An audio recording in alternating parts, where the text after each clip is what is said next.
Hello दोस्तों, मैं स्वागत करता हूं आपकी खुद के चैनल इंटेलिजेंट क्लासेज में।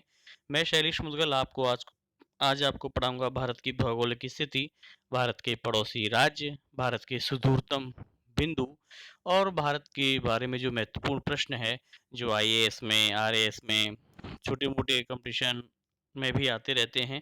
यहाँ तक कि यदि ये चैप्टर आप ढंग से अच्छी प्रकार से पढ़ते हैं, तो 10वीं क्लास और 12वीं क्लास में भी इससे संबंधित प्रश्न पूछे जाते हैं, थ्योरेटिकल क्वेश्चन।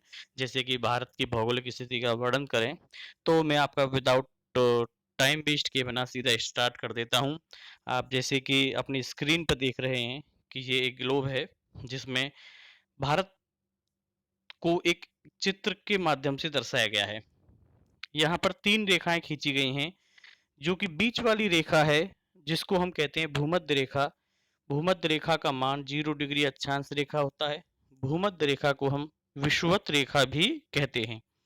भूमध्य रेखा के ठीक ऊपर है कर्क रेखा, जिसका कि मान 23 से 1/2 डिग्री उत्तरी अक्षांश है, और जो नीचे की है वो है मकर रेखा, 23 से 1/2 डिग्री दक्षिणी अक्षांश रेखा है।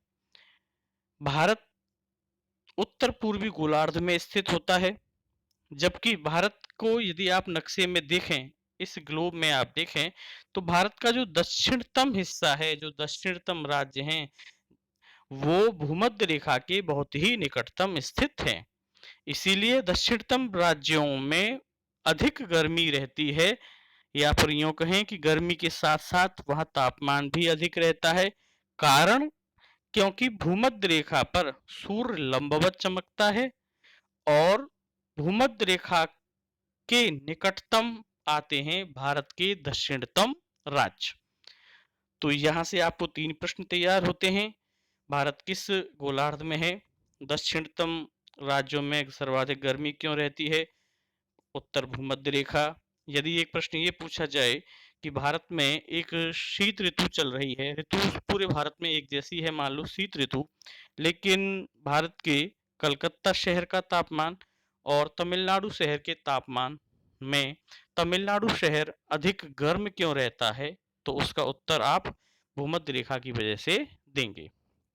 इसके बाद में हम पढ़ेंगे आपको कि ये देखिए, ये मेरे भारत की भौगोलिक स्थिति के बारे में बताया है कि भारत की भौगोलिक स्थिति में अक्षांश और देशांतर रेखाओं का वर्णन करें। यहाँ पर मैं आपको बता रहा हूँ कि भारत की 8 डिग्री 4 उत्तरी अक्षांश से 37 डिग्री 6 उत्तरी अक्षांश तक विस्तार है, जबकि 68 डिग्री 7 पूर्वी देशांतर से 97 डिग्री 25 पूर्वी देशांतर तक भारत फैला हुआ है। आपके लिए एक छोटा सा प्रश्न जोड़ के रखिए, पेन कॉफी साथ में रखिए, कि 97 डिग्री 25 और 68 डिग्री 7 पूर्वी देशांतर, इन दोनों गणितीय अंकों को जोड़ दिया जाए और प्लस करने के बाद में उसमें 2 का भाग दे दिया जाए, तो क्या निकल के आएगा? इसके साथ ही आपके लिए एक ये चीज, कर्क रेखा संबंधी बात, कि कर्क रेखा भारत के 8 राज्यों से होकर गुजरती है। गुजरात, राजस्थान, मध्य प्रदेश, छत्तीसगढ़, झारखंड, पश्चिमी बंगाल, त्रिपुरा और मिजोरम से। ये कर्क रेखा 8 राज्यों से, राजस्थान और गुजरात बिल्कुल आप जानते हैं। मध्य प्रदेश भारत के ठीक मध्य में स्थित प्रदेश मध्य प्रदेश है। छत्तीसगढ़ और झारखंड और पश्चिमी बंगाल और त्रिपुरा और मिजोरम, इन 8 राज्यों से होकर के कर्क रेखा गुजरती है। ये प्रश्न भी पूछा जाता है कि कर्क रेखा पर भारत का कौन सा राज्य स्थित है, या कर्क रेखा से भारत के कौन से राज्य प्रभावित नहीं होते, तो आपको ये राज्य समझने हैं। और ये जो बिल्कुल सीधी सी रेखा आप अपने नक्शे में देख रहे हैं, ये सभी कर्क रेखा पे स्थित पड़ने वाले भारतीय राज्य हैं, जिनकी के नाम आपको बताए गए हैं। अब भारत के हम पड़ोसी देशों के बारे में बात करें, ज़्यादा डीप नहीं जाएंगे, थोड़ा सा ही बताऊंगा कि भारत के उत्तर पश्चिम में है पाकिस्तान, और भारत के ठीक उत्तर दिशा में स्थित है अफगानिस्तान। भारत और पाकिस्तान के बीच सीमा का जो नाम है वो रेड क्लिफ रेखा है, और भारत और अफगानिस्तान के बीच सीमा का नाम डूरंड रेखा है। भारत के उत्तर पूर्व में जो पड़ोसी देश है उसका नाम है नेपाल। तो मेरे स्टूडेंटों, मेरे भाइयों, मेरी बहनों, मुझे आप बताइए कि भारत के पड़ोसी देशों के नाम कौन-कौन से हैं? नीचे कमेंट में लिखें। मैंने अभी आपको 3 बताई, पाकिस्तान, अफगानिस्तान, नेपाल।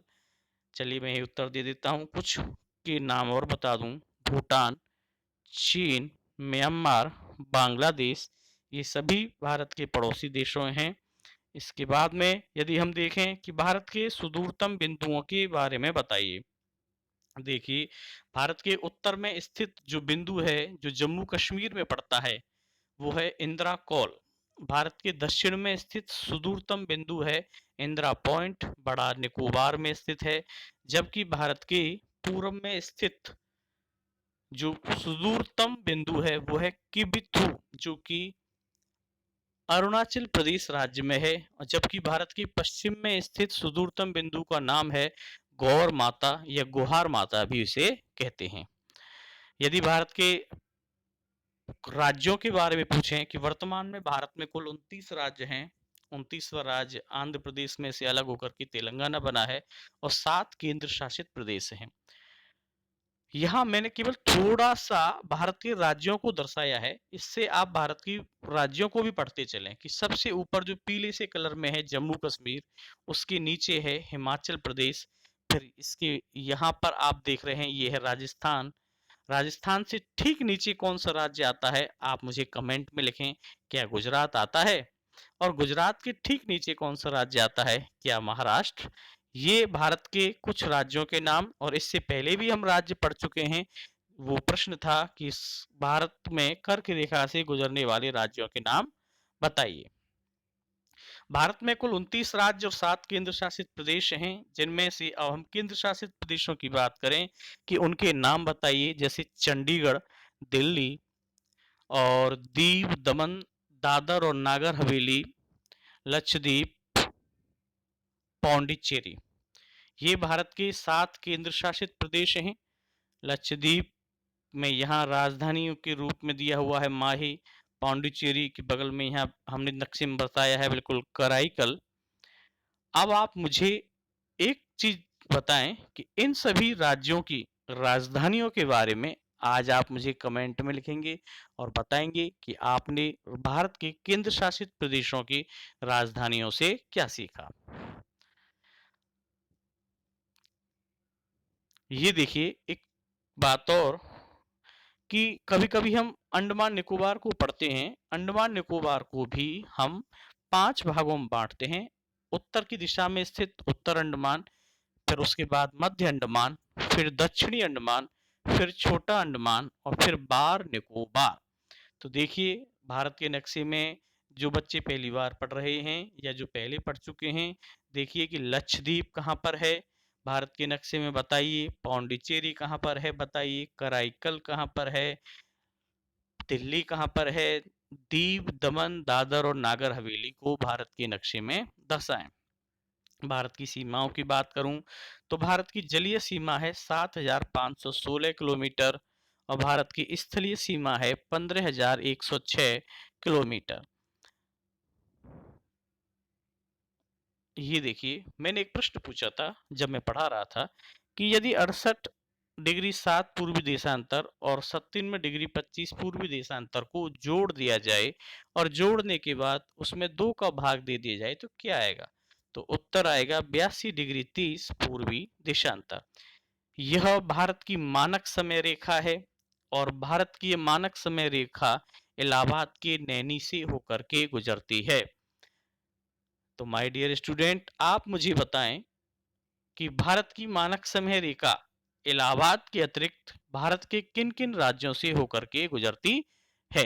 यदि आप नक्शे को भली भांत से पढ़ना जानते हो तभी आप उत्तर दे पाएंगे, और यदि नहीं जानते तो घबराने की कोई बात नहीं। आप हमारी यूट्यूब चैनल को सब्सक्राइब कीजिए, इंटेलिजेंट क्लासेज। अधिक से अधिक अपने मित्रों में इसके बारे में बताएं, और जब मेरा वीडियो भारत के नक्शे को पढ़ेंगे तो आपके सारे कंसेप्ट एकदम क्लियर हो जाएंगे। अभी मैंने केवल आपको कुछ ही राज्य पढ़ाए, जिसमें से कर्क रेखा पर गुजरने वाले राज्य, कुछ केंद्र शासित प्रदेश। अब उसके बारे में आगे चढ़ते हैं कुछ प्रश्न उत्तर के बारे में कि भारत का पड़ोसी राज्य कौन सा नहीं है। इसमें सही उत्तर है ईरान। भारत स्थित है उत्तर पूर्वी गोलार्ध में। कर्क रेखा कहाँ से होकर के गुजरती है? तो अब आप बताइए, कर्क रेखा कहाँ से होकर के गुजरती है? झारखंड। कर्क रेखा भारत के कितने राज्यों से होकर गुजरती है? उत्तर है 8। कर्क रेखा के सबसे निकट कौन सा शहर है? कोलकाता। ये प्रश्न आईएएस 2005 में पूछा गया है। इस प्रश्न को हल करने के लिए आप कर्क रेखा का जो मैंने अभी नक्शा बताया उसको देखें कि कर्क रेखा पश्चिमी बंगाल से होकर के गुजर रही थी, तो उसकी राजधानी में आ गया है कोलकाता। गुजरात के पश्चिमी अरुणाचल प्रदेश के सबसे पूर्वी छोर पर स्थित बोलंग समय में कितने घंटे का अंतराल होगा? निश्चित ही 2 घंटे का, क्योंकि हम जानते हैं कि अरुणाचल प्रदेश में सबसे पहले सूर्य उदय होता है और गुजरात में उसके बाद 2 घंटे बाद उदय होता है। उसका बेसिक कारण भी आपको देशांतरों की वजह से ही पता है कि भारत के जो विस्तार है, देशांतरीय विस्तार, वो 68°7 से 97°25 पूर्व देशांतर के बीच में जो विस्तार है, इसके बीच में 2 घंटे का अंतराल रखा गया है।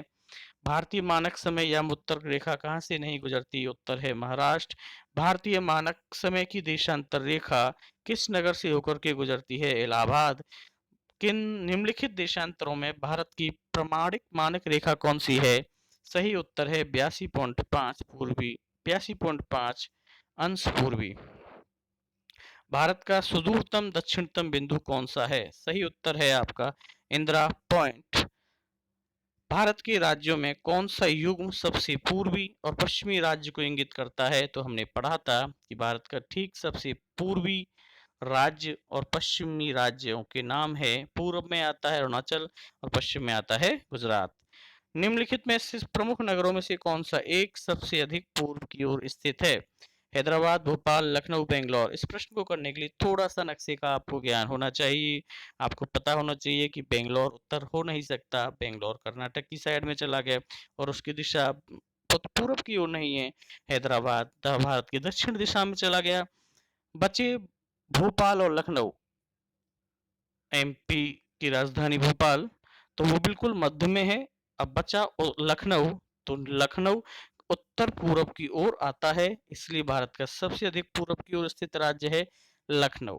मेरा आप सभी दोस्तों से अनुरोध है कि कृपया करके मेरे चैनल को आप सब्सक्राइब करें। आपको मेरा पढ़ाना कैसा लग रहा है, मेरे प्रश्न उत्तर आपको कैसे लग रहे हैं, इसके बारे में भी बताएं।